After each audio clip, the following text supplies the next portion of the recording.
yesterday. These are highly advanced chips, and anybody concerned about China being able to take our technology and strengthen their military capabilities should be worried about this. In the Appropriations Committee yesterday, Senator Moran and I had a hearing with the Ambassador Greer, the trade ambassador, who said very clearly, and I agreed with him, that we should not compromise national security as part of any trade deal. This decision the administration made compromises U.S. National security, in my view, and it comes on the heels of the president waiving what was known as the affiliates rule, right? The Trump administration at the beginning of this year announced affiliates rule to close a loophole to make sure that if we transfer, we have an entities list that says let's not transfer technology to certain companies like Huawei.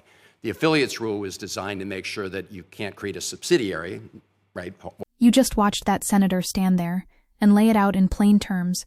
And what you need to understand in your bones right now is that we are watching in real time the complete and total dismantling of American national security policy in service of corporate greed and authoritarian appeasement. And this is not hyperbole. This is not partisan exaggeration. This is the documented systematic betrayal of everything we claim to stand for in the fight against techno-authoritarianism. And wait until you hear what's coming next, because this gets so much worse before we even get to the part about how Trump is literally taking a cut of the deal, like some kind of mob boss collecting protection money. Just days ago, Trump announced he's allowing NVIDIA to ship advanced H200 AI chips to approved customers in China, and the U.S. government is taking a 25% cut of the sales, and this is after he suspended the affiliates rule, which automatically subjects entities at least 50% owned by companies on the entity list to the same strict license requirements, meaning that Huawei has used numerous subsidiaries to circumvent controls, forcing the government to add at least 149 additional Huawei subsidiaries to the entity list, and an estimated 20,000 subsidiaries and affiliates of listed companies in China alone would now be able to receive controlled items without license requirements. And you're sitting there thinking, wait, what? But I'm going to tell you exactly what, because we're about to connect every single thread of this conspiracy in broad daylight. Senator Van Hollen is not some fringe voice. He's been working for years across the aisle with Tom Cotton and others, trying to stop Huawei and Chinese tech companies from infiltrating American infrastructure, and he's called Huawei a repeat offender and an arm of Chinese intelligence, warning that allowing China to dominate global 5G networks threatens America's national security.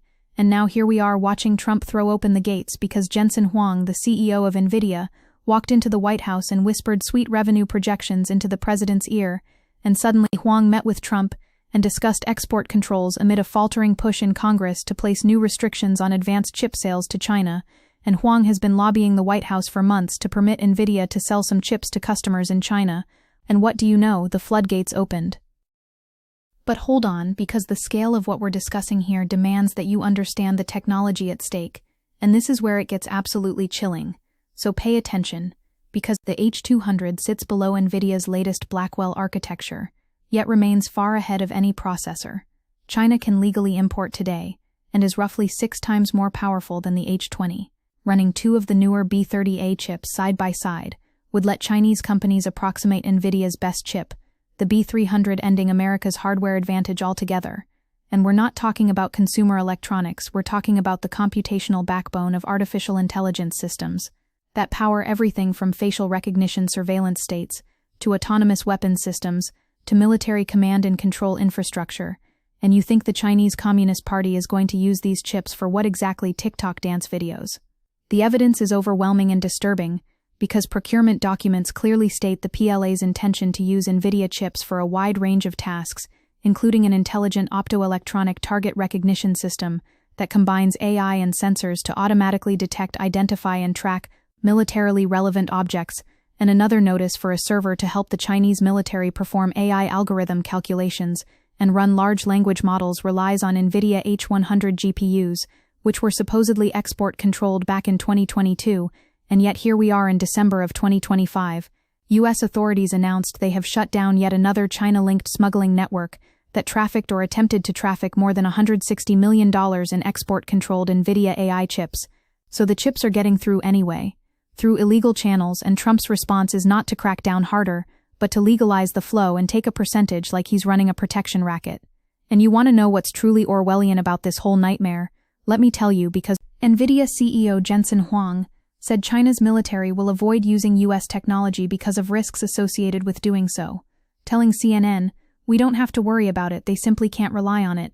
It could be of course limited at any time," which is such breathtaking cynicism, such transparent sophistry, that it would be laughable if the stakes weren't the future of global military power, because yes, Jensen, of course, the Chinese military, which has been reportedly using an international network of smugglers to get NVIDIA's high-end AI chips, and an investigation found that a number of companies have found a way to obtain and sell NVIDIA's most advanced chips to state-affiliated groups in China, is definitely going to stop using American chips, because they might get cut off later.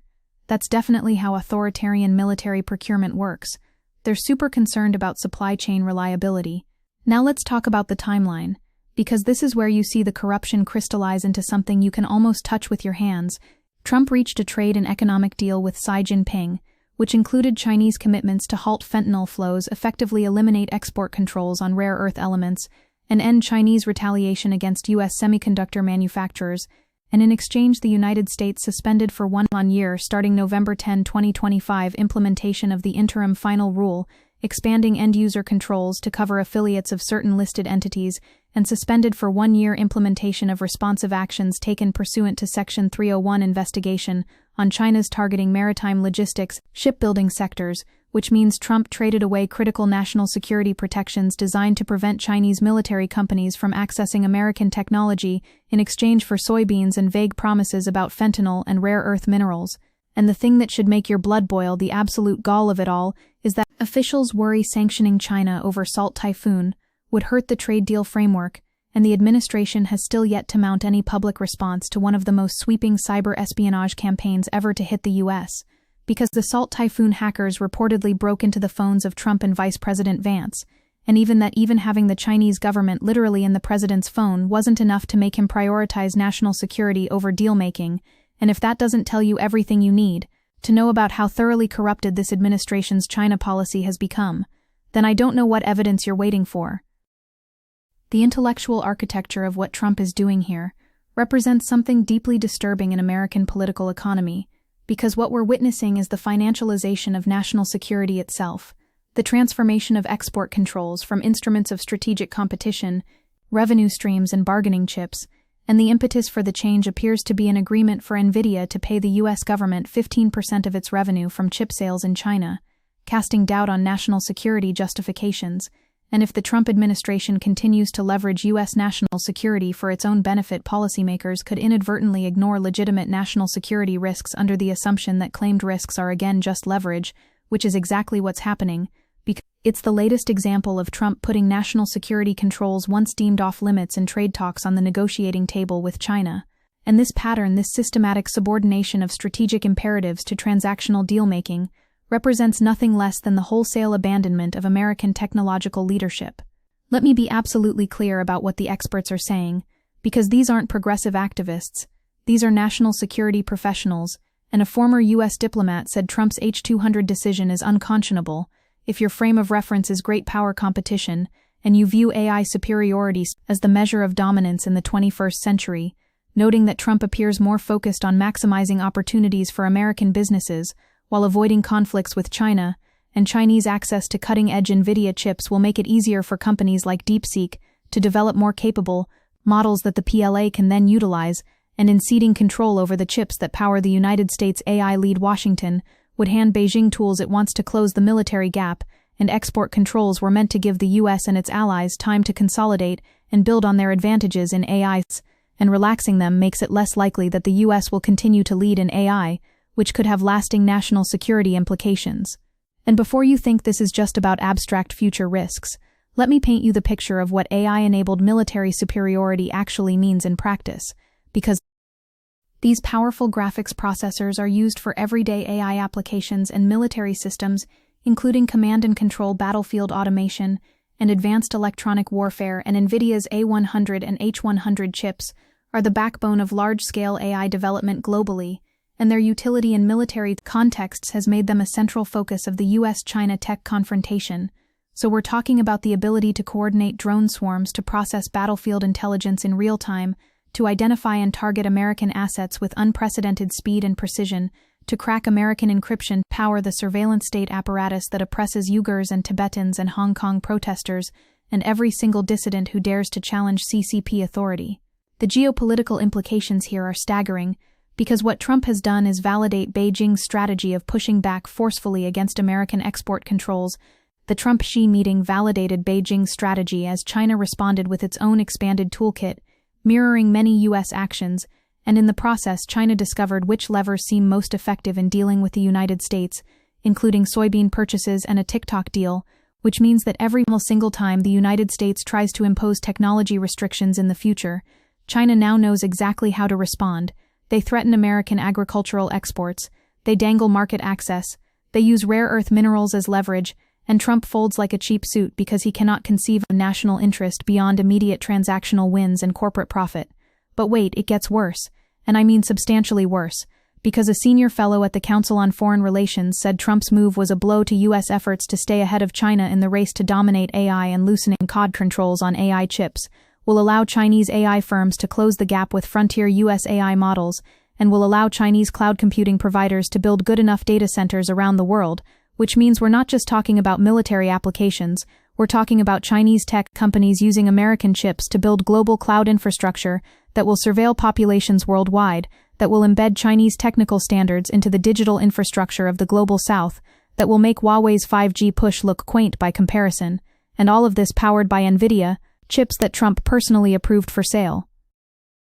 The historical parallel here is so obvious it's almost painful, because what we're watching is the modern equivalent of selling scrap metal to Imperial Japan in 1940. It's the short-term profit motive overwhelming strategic foresight, it's corporate lobbying, trumping national security analysis. It's the assumption that economic interdependence will somehow moderate authoritarian ambitions, when literally every lesson of the 20th century teaches us that authoritarian powers use economic engagement to build military capability, and then they use that military capability to reshape the international order. And we're doing it again, we're making the same mistake again, except this time the technology we're transferring isn't steel and oil, it's artificial intelligence, the defining strategic technology of the 21st century.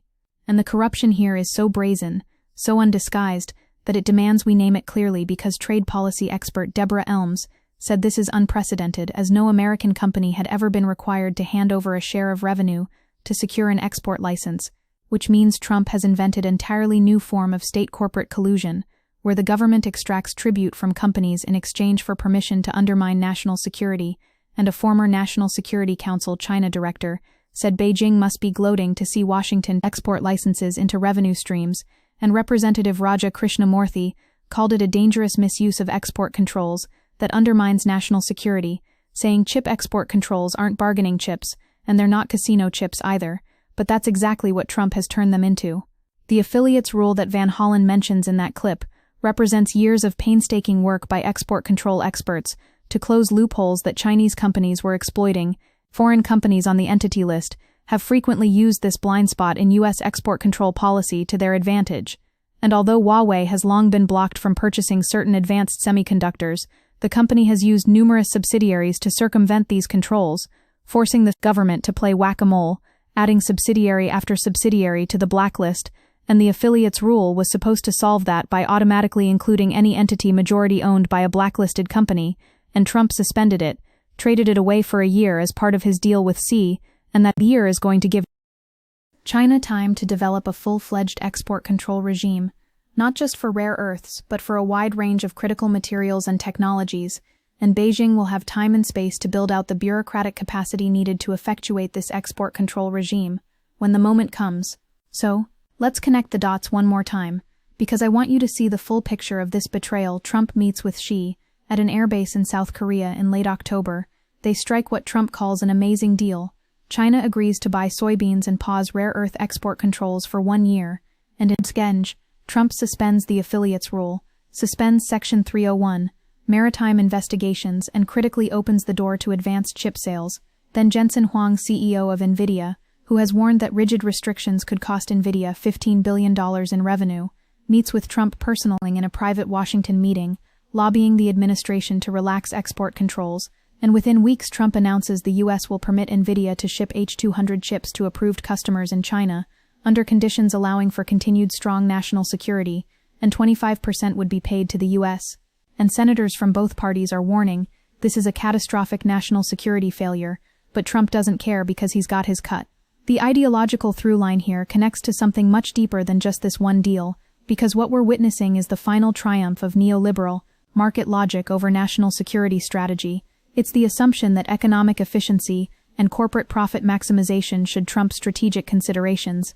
It's the belief that market forces will somehow sort out geopolitical competition more effectively than conscious policy, and this ideology, this way of thinking has been bipartisan for decades, but Trump has taken it to its logical extreme, where literally everything, including export controls, designed to prevent Chinese military modernization, becomes negotiable, becomes a commodity to be traded and taxed, and this represents the complete intellectual bankruptcy of American strategic thinking. And you know what makes me absolutely furious? What should make every single person who cares about democracy and human rights furious is that we know exactly what China is going to use these chips for, because they're already using smuggled chips for military applications. They're using AI for war surveillance of Uyghurs in Xinjiang. They're using facial recognition to track dissidents. They're building autonomous weapons systems. They're developing the capability to wage algorithmic warfare. And we're giving them the tools, we're literally selling them the rope they're going to use to hang us. Except in this case, it's not rope. It's the most advanced computational hardware on the planet. And we're doing it for money. We're doing it so Nvidia's stock price stays high, and Trump can claim he made a deal. The senators understand this, Van Hollen understands this.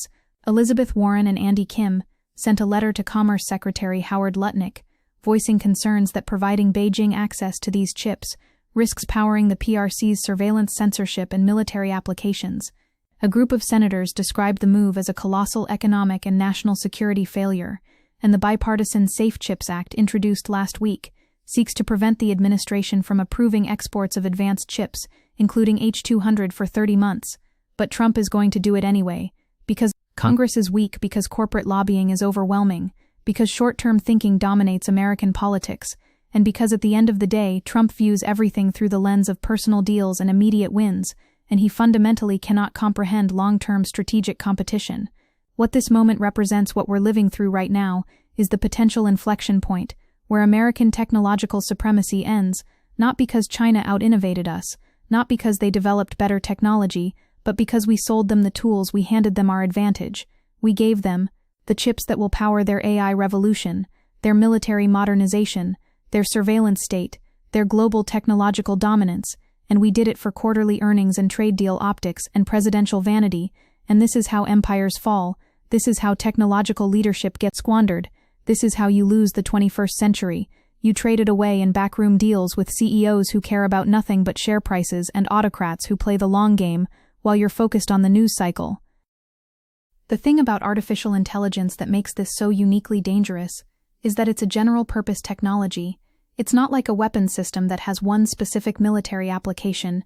AI underlies everything: its economic competitiveness, its military effectiveness, its social control, its global influence, and whoever dominates AI development and deployment will have overwhelming advantages across every domain of national power, and leadership in AI requires dominating key inputs, including data, talent, energy, and compute. And given that China is less energy constrained, China is poised to pull ahead of the US, but for export controls on advanced AI chips and semiconductor manufacturing equipment, which is exactly why those export controls were so critical, and why dismantling them is so catastrophic. And I want you to imagine for just a moment what this looks like 5 years from now, 10 years from now, when Chinese AI systems trained on smuggled and legally purchased NVIDIA chips have achieved parity with or surpassed American capabilities, when the PLA is fielding autonomous weapons platforms that outmatch anything in the American arsenal, when Chinese companies are dominating global AI markets because they had access to the same training compute that American labs had, when surveillance technology developed on these chips is being exported to authoritarian regimes worldwide, creating a digital authoritarianism that spans the globe, and when historians ask, how did this happen? How did America surrender its technological lead? The answer will be that we sold it, we traded it, for soybeans and a percentage cut, and because one CEO lobbied one president, and that was enough to overturn years of careful national security policy. This is what happens when you treat governance like a business deal, when you staff your administration with people who view export controls inconvenient obstacles to corporate profit, rather than essential tools of strategic competition, when you have a president who cannot distinguish between his personal interests and the national interest, when you've so completely financialized every aspect of policy that even preventing Chinese military modernization becomes negotiable, and what makes it even more galling is that Trump is doing this while claiming to be tough on China, while his supporters believe he's standing up to Beijing, when in reality he's handing them exactly what they want on a silver platter.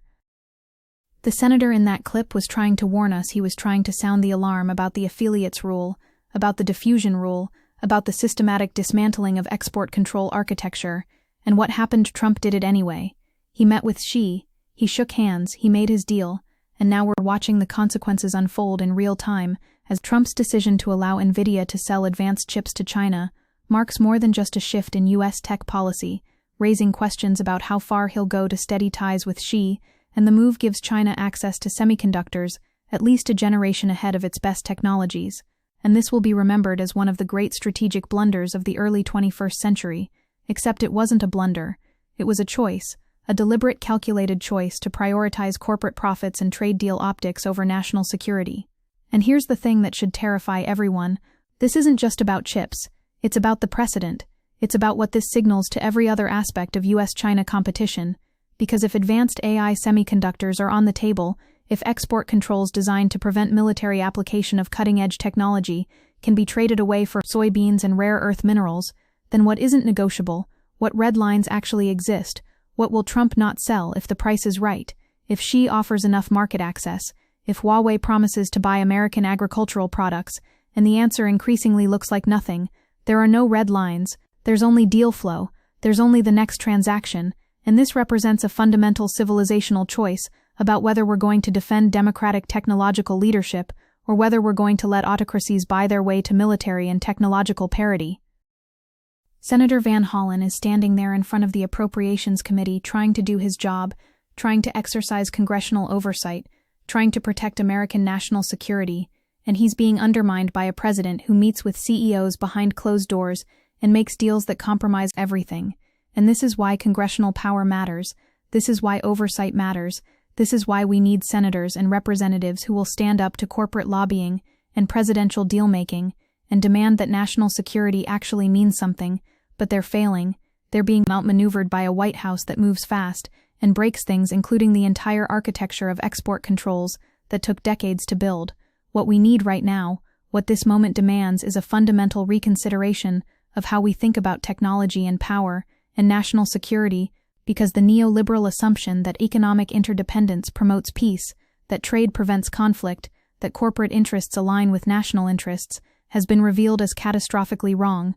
China has used our openness, our market access, our technology transfers to build military capability, to expand authoritarian control, to challenge democratic values worldwide, and instead of learning that lesson, instead of adapting our policy to reflect reality, Trump is doubling down, he's selling more, he's opening the floodgates wider, he's taking his cut and calling it winning, and this is what defeat looks like when you're too corrupted by deal-making logic to recognize you're losing a civilization-level competition. The chips that Trump just approved for sale to China, the H200s that are 6 times more powerful than anything China could legally import before, will end up powering military AI systems. There's no doubt about that. No amount of Commerce Department vetting of approved customers is going to prevent that, because Chinese access to cutting-edge NVIDIA chips will make it easier for companies like DeepSeek to develop more capable models that the PLA can then utilize, and Chinese frontier AI labs will be able to more easily acquire advanced computing hardware to train increasingly capable AI models, which can in turn power military activities, and various procurement documents indicate that China's military is adopting highly capable AI models, including those trained by DeepSeek. And the idea that you can sell advanced semiconductors to China and somehow ensure they don't end up supporting military applications is either breathtaking naivete or willful blindness. And given that Trump is taking a 25% cut, I'm going to guess it's the latter. This is the moment where you need to decide what you believe about American democracy and technological leadership, because if we allow this to stand, if we let Trump trade away export controls for soybeans and percentage points, then we are accepting that everything is for sale, that there are no principles, only transactions, that corporate lobbying trumps national security, and that the long arc of history bends toward whoever is willing to pay the most. And I refuse to accept that. I refuse to believe that we're so far gone that we can't recognize civilizational stakes when they're staring us in the face. and I refuse to accept that Jensen Huang's revenue projections matter more than preventing Chinese military modernization. But that's where we are, that's what Trump has reduced American strategic policy to, and it's going to take enormous political will and public pressure to reverse this catastrophe. So when you watch that clip of Senator Van Hollen trying to warn about affiliates rules and diffusion rules and Huawei subsidiaries, understand that he's trying to protect something essential. He's trying to maintain the guardrails that prevent American technology from powering Chinese authoritarianism, and Trump is systematically dismantling those guardrails, piece by piece, deal by deal, chip by chip, and future generations are going to look back at this moment and ask, how did we let this happen? How did we sell the future for quarterly earnings? And the answer is going to be that we had a president who thought everything was negotiable, who took money from corporations, who made deals with autocrats, and we didn't stop him. We let it happen, and that's on all of us, unless we fight back now, unless we demand that Congress pass legislation to prevent these sales, unless we make this a political crisis that Trump cannot ignore, then we're complicit in our own technological and strategic decline, and I for one am not ready to accept that future.